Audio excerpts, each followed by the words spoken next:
Hi, this is Tom Kane, the voice of Jedi Master Yoda. And this is Inside the Force. Listen, you will. Foreseen it I have, yes. It is a period of Star Wars mania, as new movies, comic books, novels, and TV shows populate the system. Fueled by their love and passion for the galaxy far, far away, two exceptional geeks tap into hundreds of holocrons in order to bring you the knowledge and insight of all things Star Wars. Come and join them as they go inside the Force. Hey everybody, welcome back Inside the Force. Dave Cottingham. With me as always, Casey Cooley. Hey guys, what's up? Hello everybody. Almost forgot me, but forgot me. We're a little behind this week, but we're still counting it as last week. So we're gonna explore the galaxy far, far away. Pump you with some news and some info on all kinds of stuff Star Wars. Got some brief news on the movie front, of course. Brand new Rebels episode to talk about. Very interesting backstory for Sabine. Revealing. Then, of course, some book news, and then we'll kind of wrap it up with some continuity stuff, obviously. So, canon continuity stuff. Canon.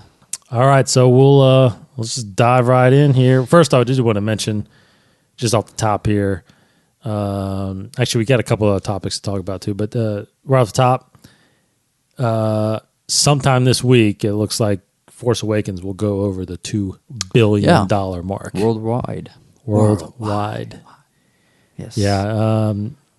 It's definitely starting to tail off here in the States. Mm-hmm.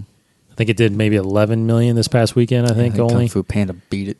Did it really? I think so. Yeah. I think it was third, actually. I think it finished third. Yeah. I hope two other movies went over a million, 11 million.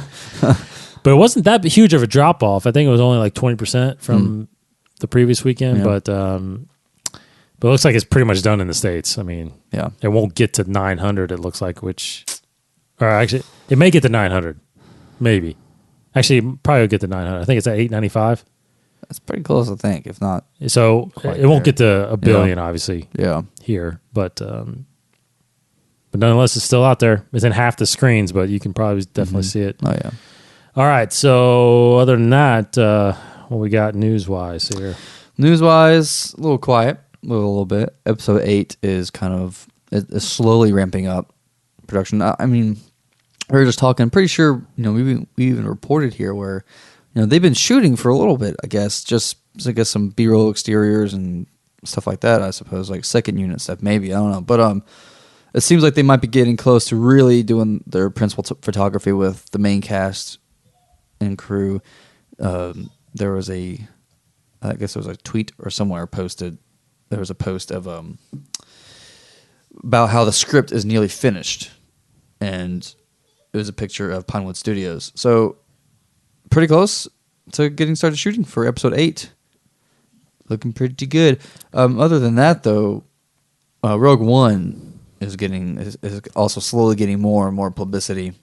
Still haven't really seen it been advertised or talked about kind of on just the general discussions of the world, I guess. But the characters of Rogue One, their code names have been revealed. Mm-hmm. And this is official because I guess their Black Series action figures were kind of leaked. And they had like code names with the Black Series action figures.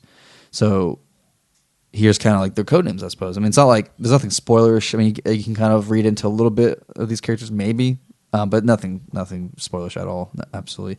So like Felicity Jones's character, code name is Green Seal Leader by the production. A lot of the other guys, it's like Seal Communicator Blue. It's like these kind of like Seal kind of names, which was strange that they would use Seal, like Navy Seal, I guess. Not sure. Forrest Whitaker, though, because he is in it, which I kind of forgot. He is, I guess I'm going to pronounce Eagle Commander. It's EEL, Eagle Commander. Mm-hmm. That's his. So he's kind of, I suppose, I mean, people speculate that he might be like a bounty hunter affiliated character. And then there's like a description of what he kind of looks like. But I don't know. I mean, I don't know if there's necessarily anything that leads me to believe he's a bounty hunter based off what I've read.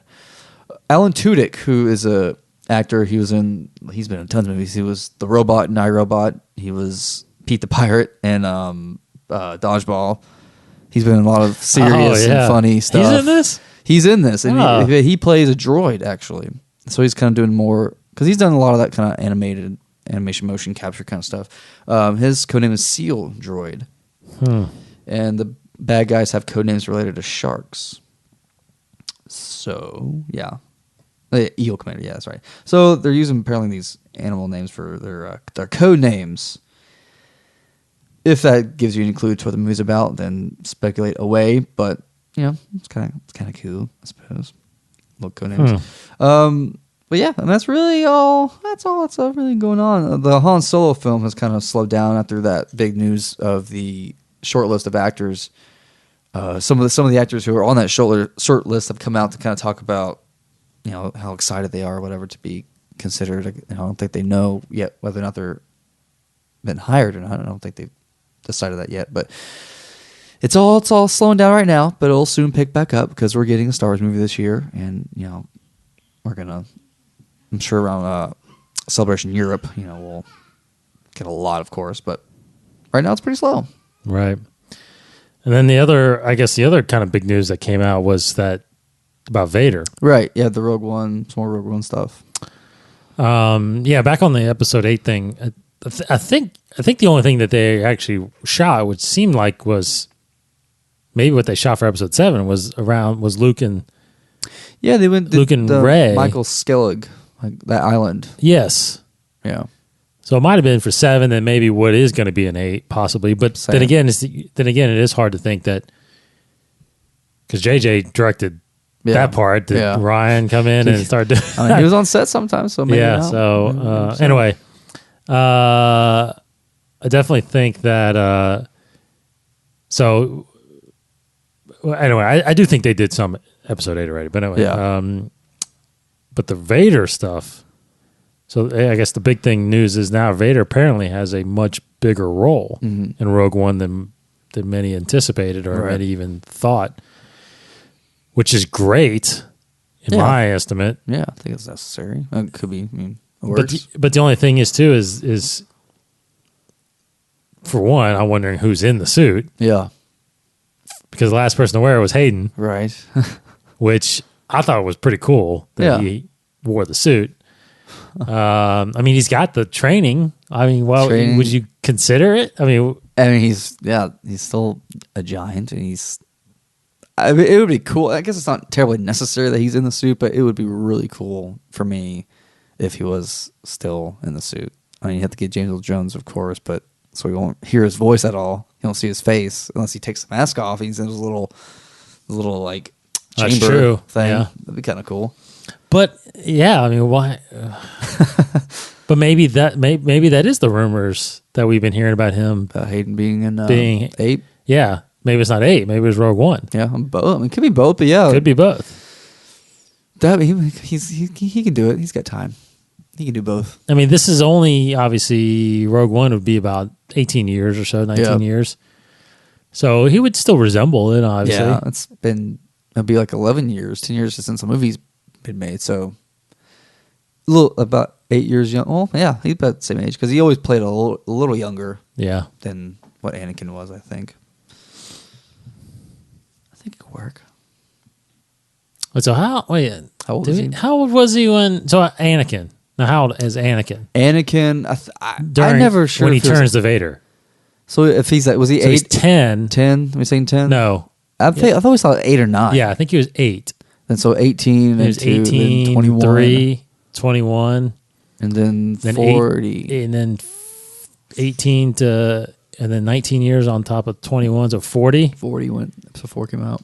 So then he's only 46, 44, 43, 44 by the end of Return of the Jedi, right? Yeah, still a young man. So technically, I don't know if he would look as old as Sebastian Shaw was in, you know what I'm saying? I don't know, but you can always say it's the Force. It ages you faster or whatever. But in that time, maybe he just kind of, because Sebastian Shaw, was the original Anakin Skywalker at the end of Return of the Jedi, and he looked like he was in his 50s Yeah, at least. he looked, especially when he was the Force Ghost at the That's end. what I'm saying, yeah. Yeah. So, And Hayden is 34 right now. which is about 6 years shorter than what Vader normally would be around this Correct. time, right? He'd be about 40. Yeah. So, I say you age him and put him. I mean, I don't think they're ever, to be honest, in my opinion, I don't think they're ever going to take the mask off during Rogue One, especially. But it'd be just, I mean, the more the merrier, I think. Yeah. Just like Boba Fett. Like if they had Boba Fett in the movie, which they still are talking about how he could very well be a big role in this movie. And they should probably do Daniel Logan in the suit, right? I would think so. And you have to have. Although I don't know if he's a lot older than. Yeah, his age wouldn't be necessarily right. But I mean, if you never see his face, I mean, you could see his face because he looks like. What about that guy that's the clone guy? Yeah, the middle guy. You know what I mean? Right age. That's the right age, right? Yeah. And you have to have the voice of Tamora Morrison. Yes, and you have to do that. You have to. Yeah. Which I think that's inevitable. Yeah. I mean, because I still think Boba is going to show up on Rebels at some point. Yeah. I mean, they're bringing all kinds of people back, yeah. you know, and he's finishing those stories, and then somehow, like I think Aura Singh is probably going to show up still. I think she's still alive, right? She didn't die in the Clone Wars anywhere anytime, right? I can't remember. I don't think so. I don't think so either. I just saw her there in that book right there. Yeah. But yeah, you know, the big talk was there going to be a ton of bounty hunters? Yeah. And then now it's Vader's going to be in it a lot, which I mean, who else? I mean, who else would it be? I mean, you know, I guess maybe you can possibly introduce some live action Inquisitors. Yeah. Maybe, you know, but I think Vader would be, because I think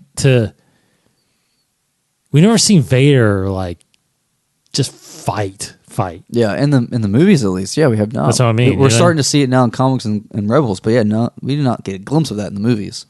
He got one-on-one battles with Obi-Wan and Luke, and that's it. You know? I never really saw him unleash his power. Yes, feel that would be awesome. Yeah, and you felt pretty threatened by him in the movies, but like what we're seeing now in Rebels, honestly, for me is like that doesn't even come close. That's right. I mean, like, the movies don't even come close to how you're seeing him in the Rebels and the comic books. Like he just is an unstoppable force. He is right now.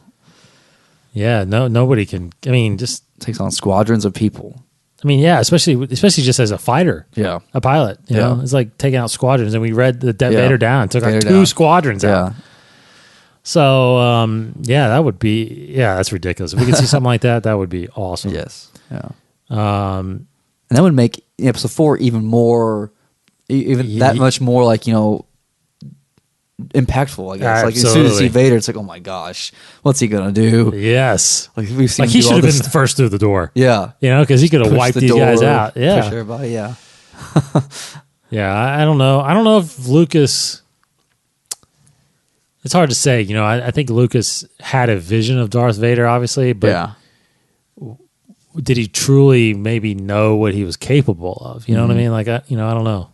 It's hard to say because now he's not associated with Rebels, so Filoni and these guys are kind of giving Vader the abilities that he's got, and I mean, I'm sure it does match up, obviously, but because he never in the original trilogy, he just never really had that opportunity to show it, right? He's never really surrounded by rebels or I mean, the only kind of glimpse of it you get was when Han's trying to shoot him. Yeah. You know what I mean? And like go back and watching like the trench run scene in A New Hope, like he is pretty much taking out everybody himself. True. So you get a glimpse of it there. I guess they just take that little nugget and like expand on it a little bit. Like, well, he can just take it. He's a one-man army. Yeah. Interesting. Okay, so that takes us into Rebels. Let's talk about Rebels. I do want to come back to the movie stuff with a little topic at the end that Casey doesn't even really know about yet. But Rebels, interesting enough, it seems like they are going down this road of backstorying a little bit of our characters here. Mm-hmm. Because next week we see that they're doing a little bit of Zeb's character. But this one, it's all about Sabine a little bit. This forgive me, I forgot what the episode was called. Protector of Concord Dawn. Yeah. So this episode, roughly about using a kind of a neutral system or trying to approach a system about being able to pass through it on the rebel side, but finding out that it's actually controlled by Mandalorians. One being this protector of Protector. I think they're just called the Protectors or whatever. yeah, the protectors, because Concord Dawn is, I think, Concord Dawn is the planet. Yeah. That the system that they're trying to It's do. a really messed up, like war torn planet. Yes. It's like half of it's like gone and blown out. Yeah, that was crazy looking. Yeah. I don't even know. I was thinking, like, how does that even work? Like, there's still Just core? bombarded by. Is there still a planet core? I guess. It I was don't like mean, just a dead rock. yeah. I guess. I don't know. So anyway, history. It is revealed that Sabine has had a history with this person, knows about him. She's got a very important heritage. Yes. So you find out her family heritage, which I mean, it's not directly tied. It's part Correct. of. If you watch Rebels Recon, Yeah, they explain it pretty well. they explain that it's not direct bloodline, but it's Yeah. part of the family. So anyway, we realize. I mean, a name comes up that you haven't heard since the Clone Wars, which Yeah. is Pre Vizsla, Yeah. which is voiced by John John Favreau, which I thought was awesome. Yeah. So those of you who don't know who Pre Vizsla is, well, first off, just overall, just review what you think of the episode? Oh, I thought it was great. It's better than I kind of thought it'd be too. I don't know, like, I didn't know much about the episode going into it. I knew it was like kind of like a backstory thing of Mandalorians, but I was really engaged in this episode.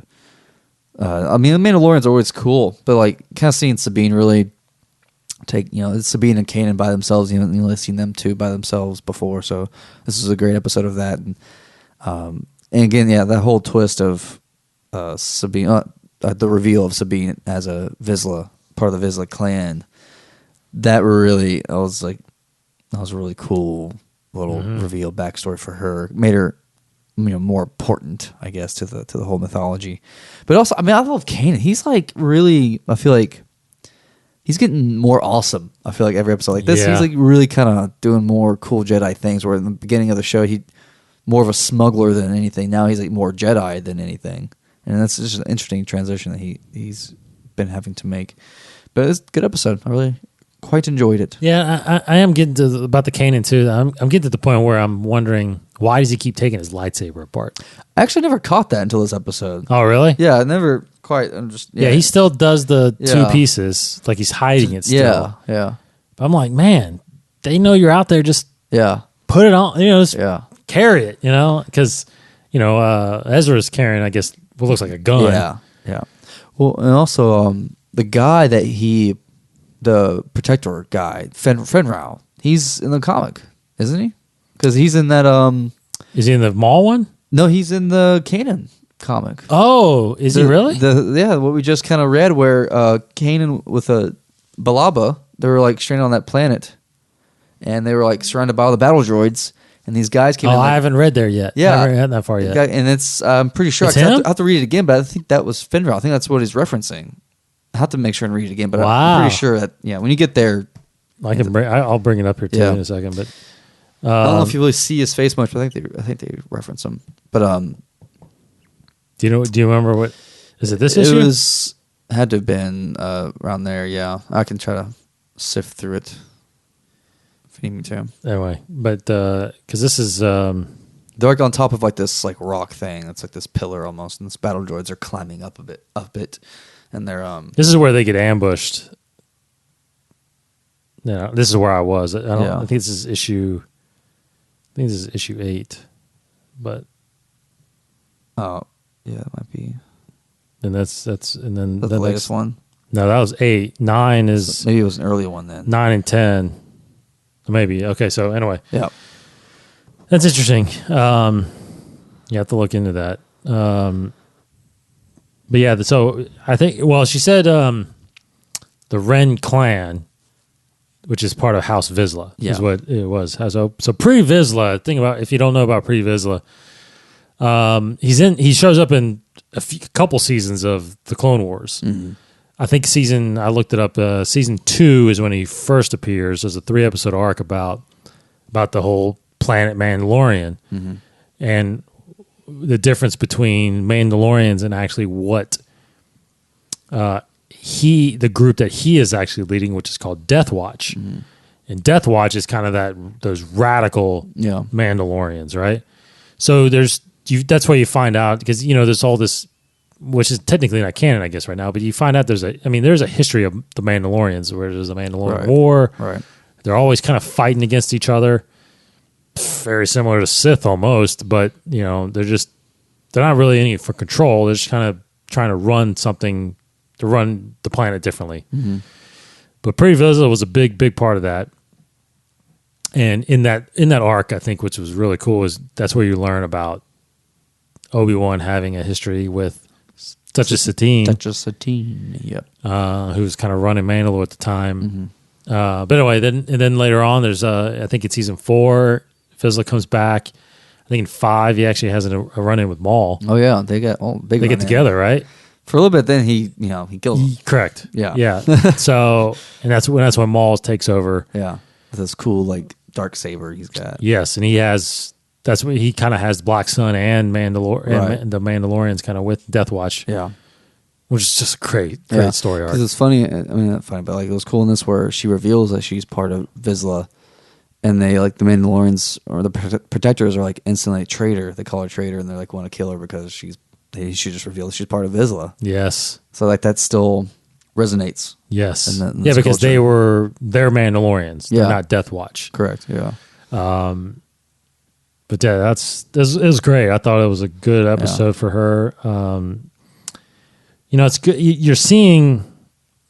You're obviously getting the connections to like we said, to the Clone Wars. That's why I was thinking, I do believe somehow Boba will find his way on there, because I think that was a storyline, as well as Cad Bane. I think those were storylines that never ended, that he can, because we saw, well, you didn't see, but I saw at Celebration, there was a whole arc where Cad Bane and Boba Fett were together. Right. And Cad Bane was feeling, because he knew that his ultimate competition, as far as bounty hunters goes, was Jango.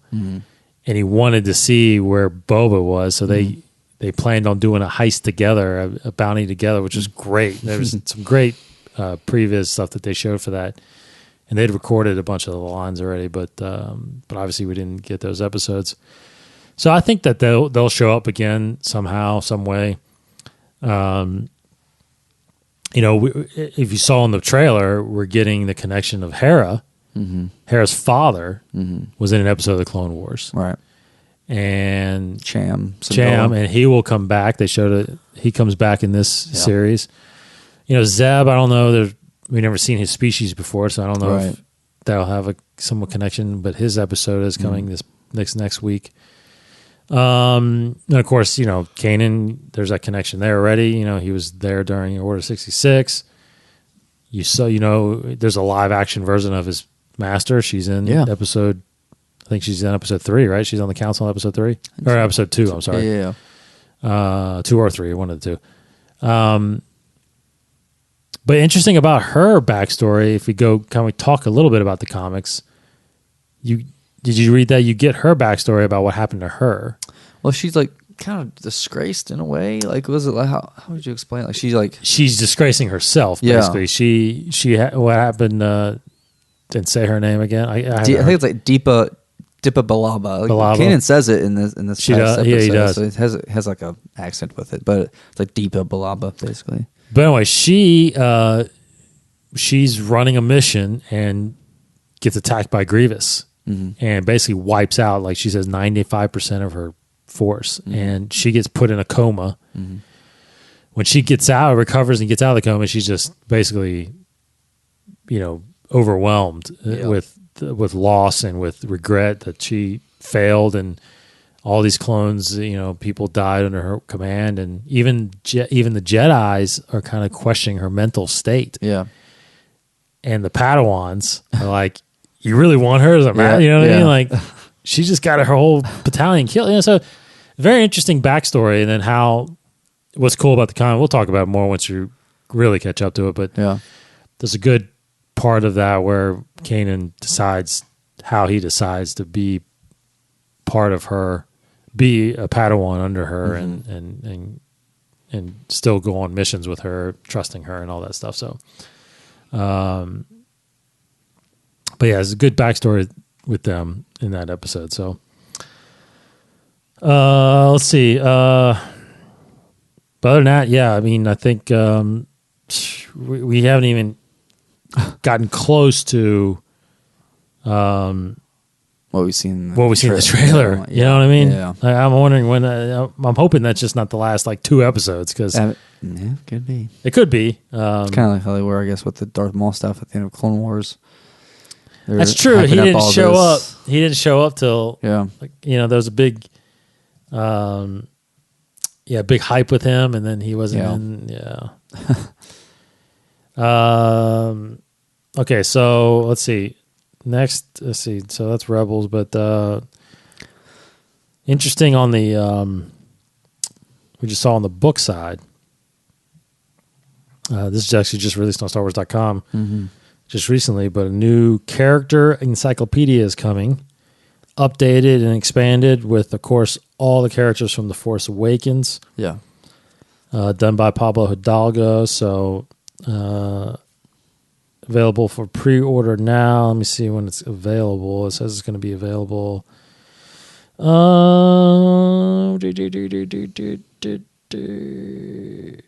at some point. Press on, check it on Amazon there. Yeah, Amazon will tell me. This will be available April 5th. So available for pre-order right now on Amazon for only $11, $11.39. That's not bad at all. No, not at all. List price, it's always cheaper. List price is $17. But it's called Star Wars Character Encyclopedia, updated and expanded. Of course, done by the leader of the Lucasfilm Story Group, Pablo Hidalgo himself. Is this another different book here? What's this? Star Wars Force Awakens, Tales from a Galaxy Far, Far Away. Oh, that's that's one of those. No, that's not released till April 5th either. That's one of those journey books. So it's Aliens. That looks like the Aliens. But it looks like just Force Awakens. Anyway, brand new book out, so that looks pretty cool. There's some excerpts online about Rey and Kylo Ren, Han Solo. There's like Grumgar, the big ass guy that's in Maz's place. Oh, they got a Reek on here. Oh, I guess this is everybody, right? Yeah, it's just added Force Awakens. Kylo Ren. He's so cool. He is pretty cool. So, all right. Well, just before we get into the big topic, one of the last things is the Battlefront has had a bit of an update. Their first DLC was released this past week, and I mean, it released quite a bit, I guess. It updated some of the weapons and stuff and added a few maps, some Tatooine stuff. And some new skins for Luke and Hoth Han and Hoth Luke. You have like their costumes on Hoth. You can play as them. And the daily challenges that you can do to get more credits. And you can do private matches now with your friends online. You can host a little private battle, whatever. I mean, it's pretty cool, but honestly, there's some things that I feel like they made worse in a way. I mean, the one thing in particular that I noticed pretty quickly was they, for those of you who have played the game, there's one weapon, one like little card that you can buy that's the homing shot, and they it would you aim with it, it'll lock onto a person, and you'd fire it, and fire the missile at them, and it'll follow them. You were able to lock on pretty quickly with this weapon and fire a missile. But now with this update, they made the weapon lock really, really, really slowly on a person, which for me makes it virtually useless because it takes too long to do that. And I'm hearing a lot of people are glad about it. A lot of people hate it because some people hated that it loaded so fast. I mean, it locked on so fast. It was almost too easy. It's like, any noob could be good at this game because they can just use this weapon and lock onto you. Although it is a bit of a skill to actually, you got something playing over there. There's some ad on that tab there. Yeah. But now, though, it's making it almost hard for anybody to use. So there's no point in using it. So I have to use like the pulse cannon or I bought the bowcaster just now. But those are, to me, actually kind of hard to even use that well. But I guess it's made the game a little more, put it on more of a level playing field where it's harder to get good at some of these weapons. But a lot of the big complaints was that there weren't that many different weapons to choose from anyways. I mean, all the weapons are pretty good. You just kind of need to get good with one or the other. Right. The thing about the homing shot is I'm starting to notice too, because I was playing, and I'm glad you told me that because I didn't know about that. Yeah. And I was like, why isn't this working? Yeah. Because I used to, but I kind of feel like the further they're away, it doesn't even lock on at all. Like I think I guess there's a certain distance, and you have to visually see them. Right, but before I used to see them in the distance, lock on and fire. But now it's like, and maybe it's just trying to find it. Yeah. Sometimes if you see the head, it won't lock on, but it has to be like almost the whole body. But even if you just hid behind something, you'd be able to evade it pretty quickly, anyways. You just have to get out of it really fast. That's why I like having those jetpacks. I can just jetpack away. Oh gosh, see that. But I've been trying to use the pulse cannon because I feel like I get killed by the pulse cannon all the time. It's pulse cannon and a homing shot. It was, but now it's pretty much pulse cannon, if anything. Or just that's a single shot thing, right? Single shot, yeah. So you have to really aim with that one. You have to sit there, load it up, and aim with it. Which I have that now, and the bowcaster is basically the same, but it can shoot multiple bolts, kind of spread out horizontally. Do you need to be kind of close with that? You don't have to. The bowcaster? Oh, really? I mean, it's like the same thing. I mean, you have to sit there and let it charge up, and then it'll shoot like 5 or so bolts in a straight line. But it's it's harder to hit people if you look really surrounded. Then that's a good thing to do if you can survive. But it's almost the same thing as a pulse cannon. But I still love the game. I don't know. I feel like maybe something's wrong with the Xbox, but I get slow connections a lot. My internet, it cannot be my internet because I have pretty decent speed and I'm connected pretty well. But like the servers are sometimes just really slow. They are. It seems like they are. Because I get that a lot on flying ships too. Yeah. I mean, I'll tell you one thing though is I didn't know about this, but I was playing Walker Assault. Yeah. And I'm running around and, I was excited because I got Vader too. I was Vader at some point. But then I saw a Walker symbol. Yeah, a little token. That you can get into the Walker, right? And I was like, oh my God. So I ran. I didn't see, it was pretty far away. I was like, ran. I jump and I land on it, but I couldn't pick it up because you already had it. I had something. Yeah. I had a thermal imploder, right? I'm like, man, I gotta drop this thing. So I turned to throw it, and I throw it right against the wall. You did. And it died. I was like, are you kidding me? All this. I feel like that happens like whenever I see like an A-wing token, I just try to get there, but I always get shot or whatever. So like I get so mad. It always happens. Like I always get killed before I can do it. Or if I get it and I'm sitting there trying to unlock it, and I get hit, and then it's stupid. I rarely find the hero tokens. Yeah, me too. I feel like everybody else does, but they know where it is. They're pretty but close I think to that it. one randomizes. It doesn't respawn in the same place. Yes. Correct. Yeah.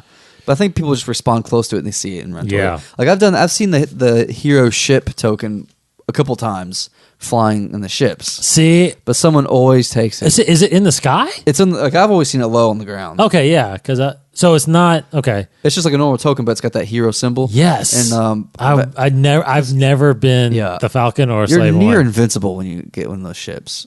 And it's only those two options, right? Falcon and Slave One. Yeah. That's what I've always seen. Dang, I want to be one of those. Vader's TIE fighter, they've got to add that. Yes. Vader's TIE. Or Luke's yeah. something, or I don't know. Come on. Cool if you can be like blockade runner or something like that. Because I've only been, as far as heroes go, I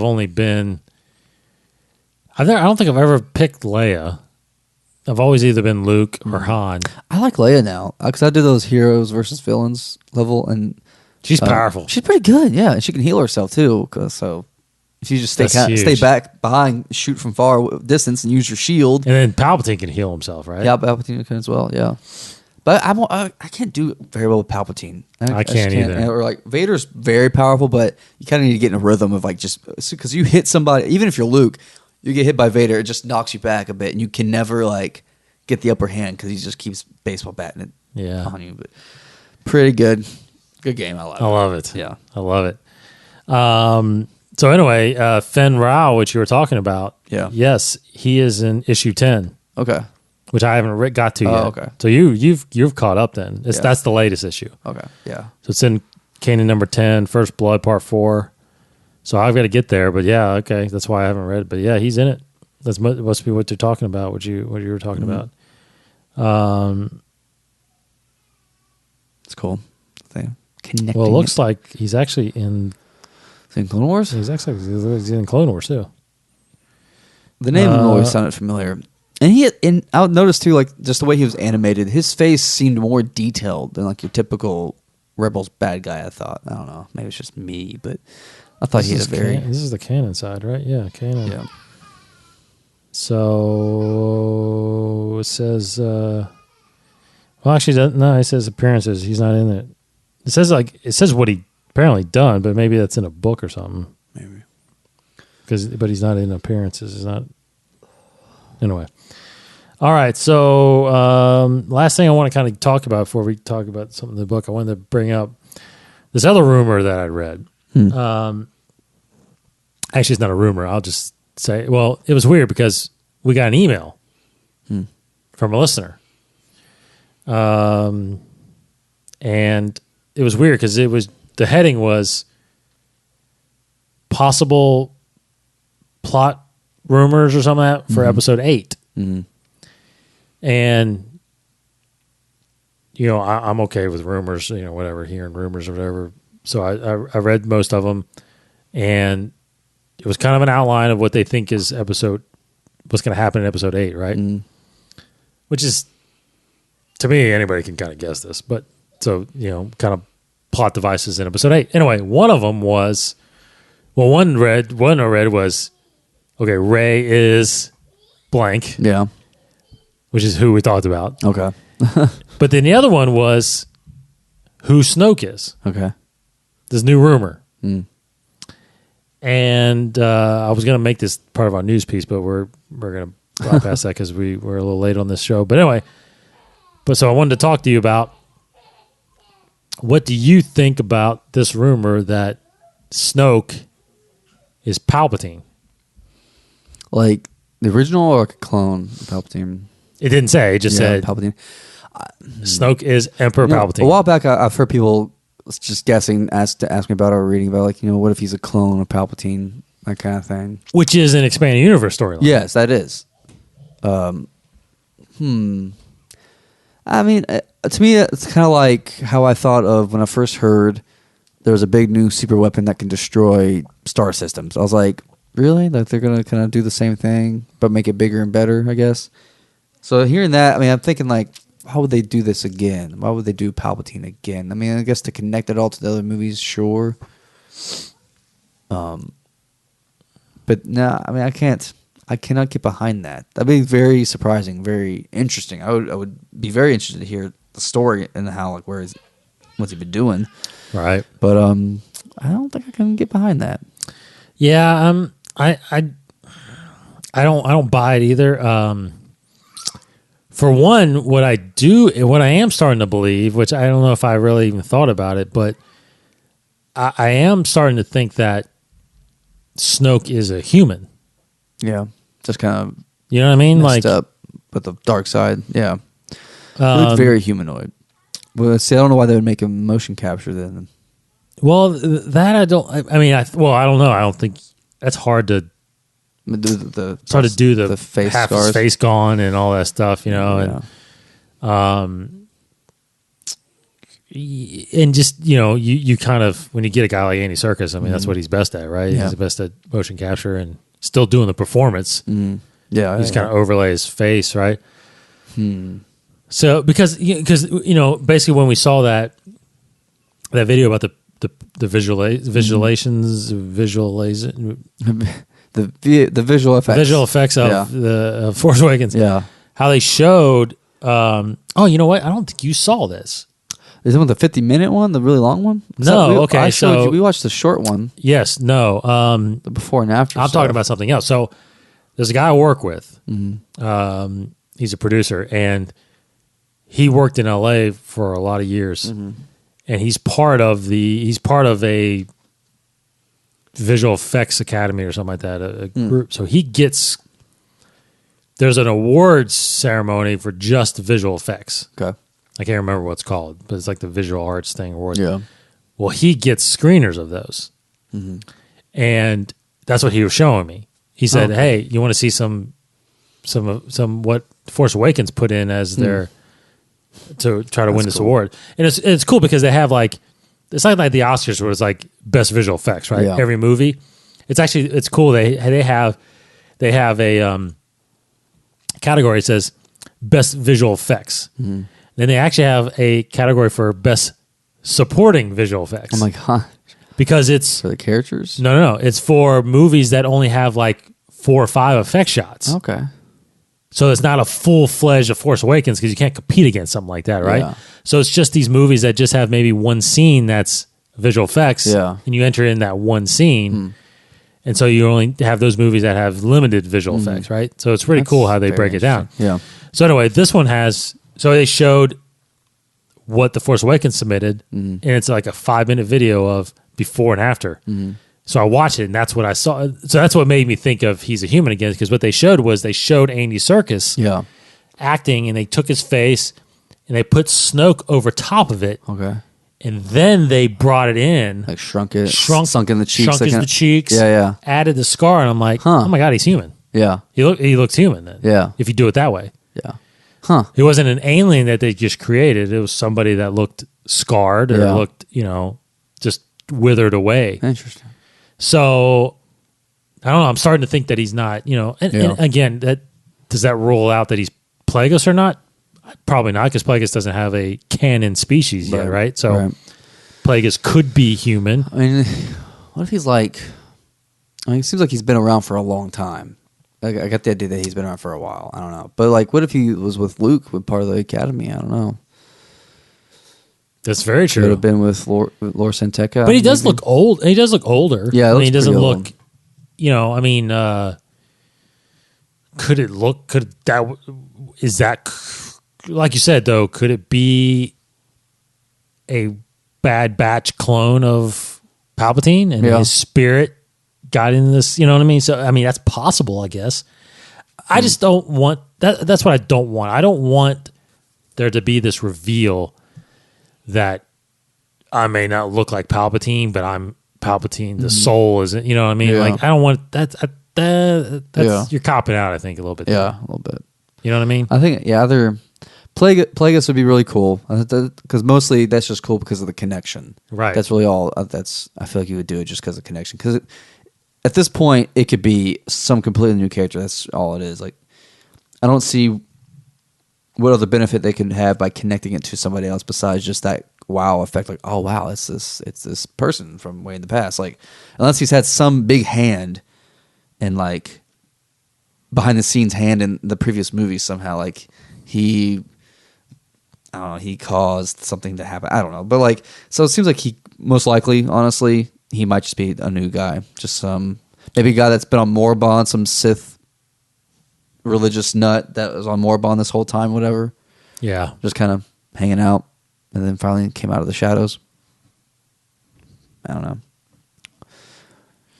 But I mean, honestly, I'm kind of thinking too, like, what if he's like their version of Thrawn in a way? Kind of cool. That would be cool. I feel like that they got to incorporate that somehow. Maybe that's Benicio del Toro's role. Maybe he's like their See, Thrawn. there's rumors in this about him being Thrawn. Yeah. No. There's rumors of who he is. Oh, okay. Do you want me go to ahead. say? Yeah, I haven't heard anything. So the rumor is that Benicio is actually a Sith. Oh, okay. So, well, I heard that he could be like with Snoke. He is, but correct. That's what this is saying. That, like, just kind of there with him. Yeah, that he's.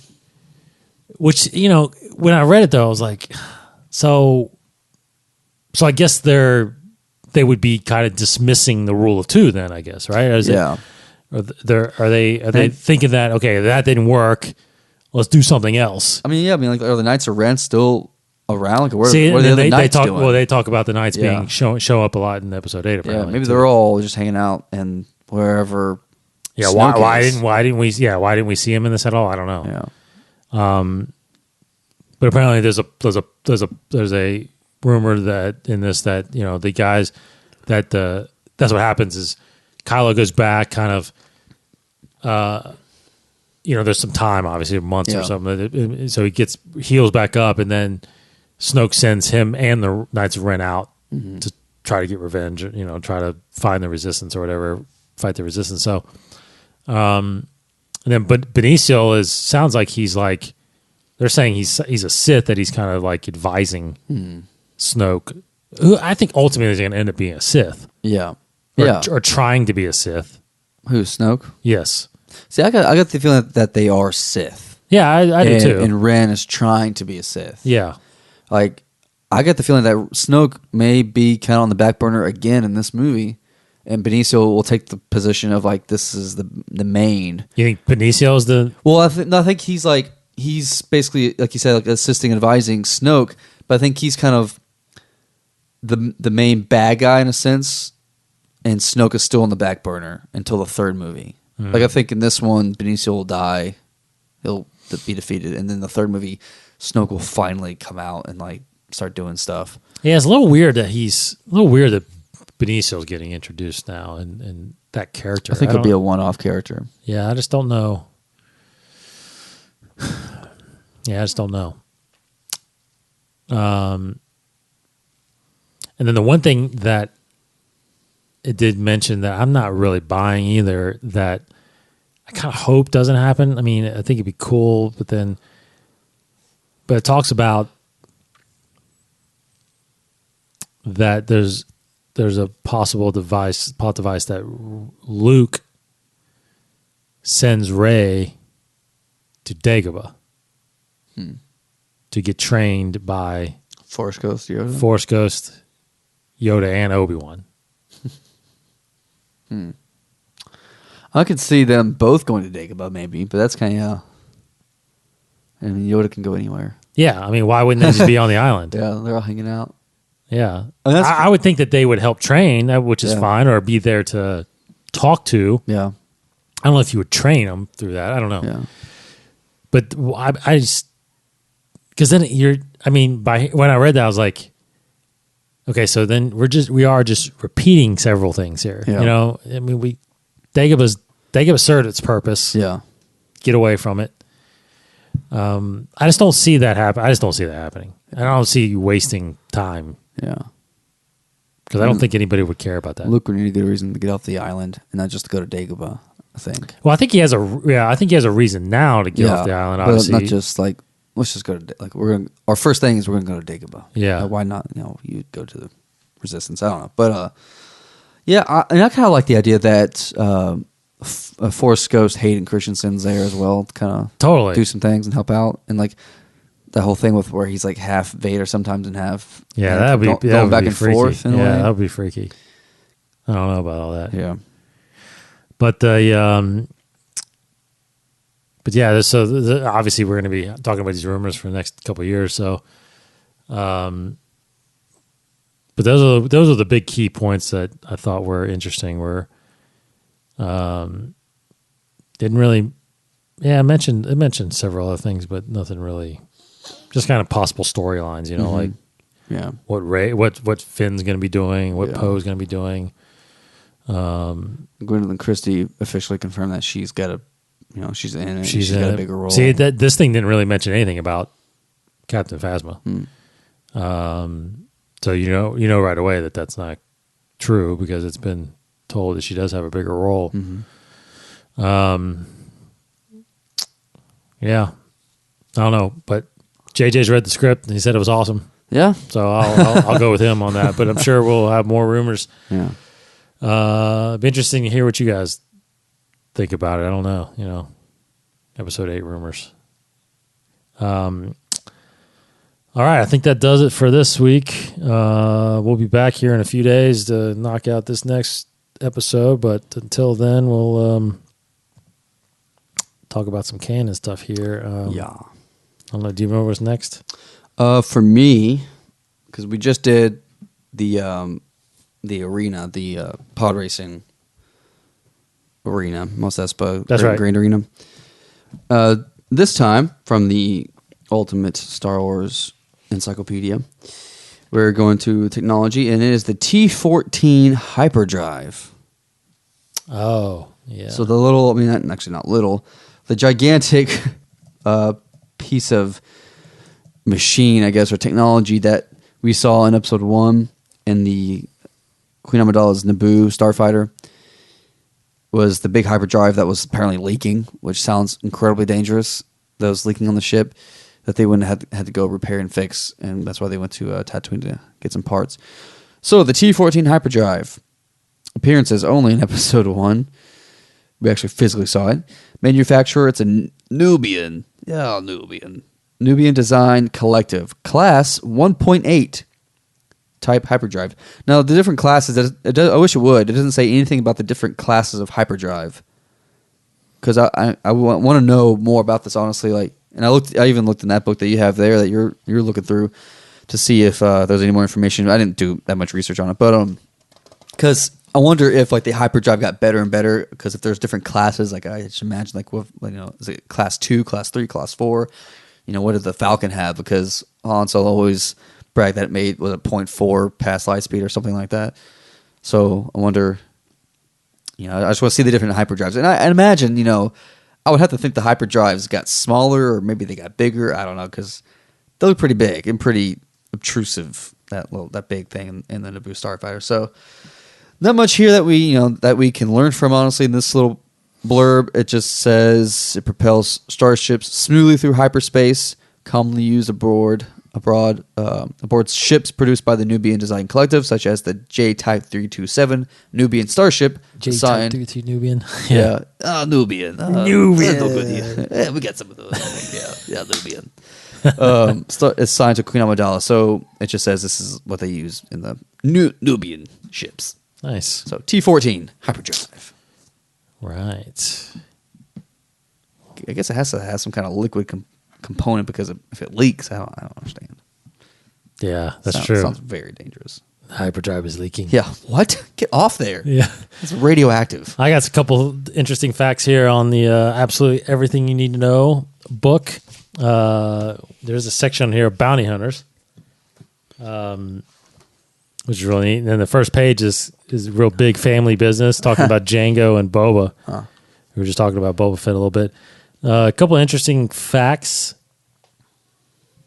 Do you know how much the Kaminoans yeah, I guess we'll say that, paid Django for his code?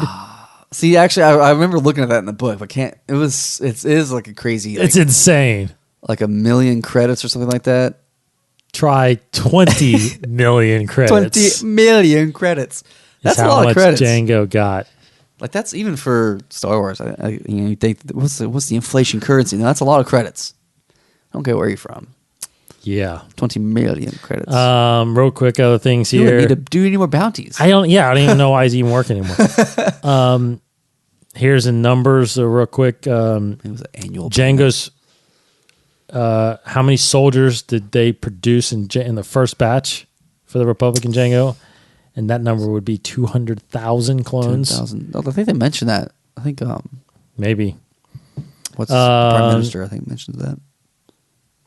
So Boba's 10 years old when he's orphaned.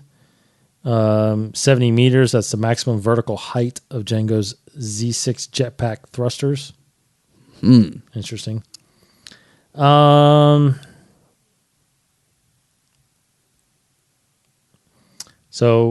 it says, don't forget, nobody knows how he came into possession of it, but Django wears the armor of the legendary Mandalorian warriors. Boba patches together his own suit in memory of his father. So, is he not Mandalorian? It doesn't make it clear. I would think he is. I don't know.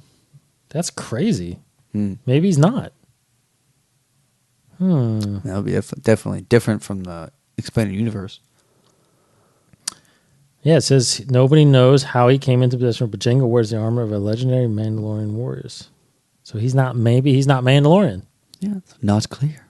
Wow. It doesn't say. That's crazy. Anyway, interesting. And then if you didn't see it, but in the Clone Wars, Boba blows up his father's helmet. Oh, yeah. When he tries to set a trap for Mace Windu. Yeah. So, cool. Cool facts there. Cool story. All right. And then if you didn't know, brand new bounty box came. Smuggler's bounty box came with a great little pop figure of Chewbacca in there, T-shirt, ceramic mug of C-3PO in there. So go to smugglersbounty.com. You can subscribe and get your box every other month. I'll be doing an unboxing of that. Actually, it'll be on our YouTube channel on 21 Network. Good. To see what's all in there. Pretty cool stuff. All right. Thanks for listening, guys. Check us out next week when we dive into more Star Wars stuff. For Casey Cooley. You have paid the price for your lack of vision. There you go. I've been on an Emperor kick lately. You have been on an Emperor kick. Because that's good. I watched some videos of Sam Witwer, some interviews with him talking, because I don't know if we mentioned it, that he has his voice in Force Awakens, him and Dave Collins. They did, and James Arnold Taylor. They did some voices. Kevin Smith did too. Kevin Smith, yeah. But I was glad to hear that Witwer's in there because he needs to be in some Star Wars. Now, who did they say who he was? He was a few stormtroopers, like here and there. They did say what lines he actually spoke. So next time I watch the movie, I'll need to listen for it. And yeah, I saw they released who Kevin Smith was. Yeah, I can't remember. He's in the cantina.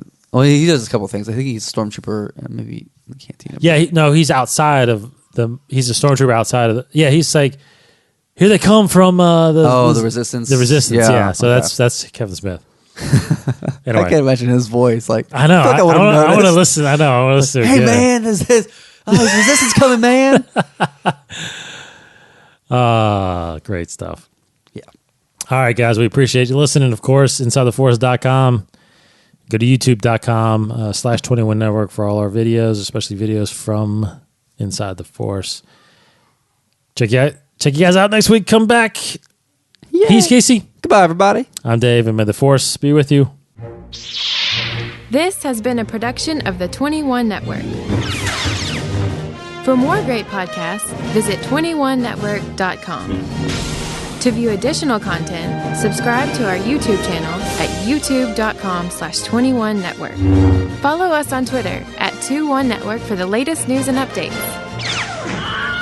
The 21 Network, for the fan and all of us.